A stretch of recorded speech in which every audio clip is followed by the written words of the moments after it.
So guys, ngayon naman ay tuturuan ko kayo kung paano natin mapapaandar ang ating proximity switch dito sa ating pneumatics. So sasabihin ko muna kung anong lahat ng mga ginamit ko dito guys. Ito nga pala ay single cylinder at ito yung throttle. Ito yung dito ka mag-a-adjust kung gaano kalakas ang hangin or gaano kahina ang hangin. Ito naman ang ating solenoid valve. Ito ang ating compressor. At ito ang ating proximity switch.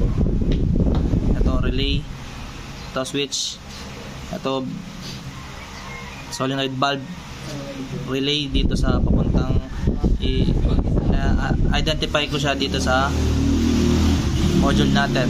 Ito ang pagpapaandar sa cylinder natin. So guys, itong proximity na to, ginawan ko ng ano dito, label.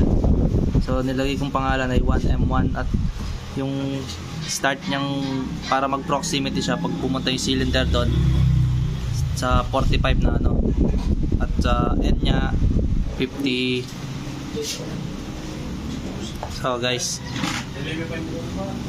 ganyan ang aking ginawa. At itong proximity na to na inilagay ko siya dito, yun nga yung sa label niya, para pag pumunta yung cylinder dito sa may part na to, doon naandar ang function ng ating, yung isang function ng cylinder natin. So yung nilagay ko rito yung pag ganyan na cylinder tsaka pagbaba. So tingnan natin guys, start natin kung ano mangyayari.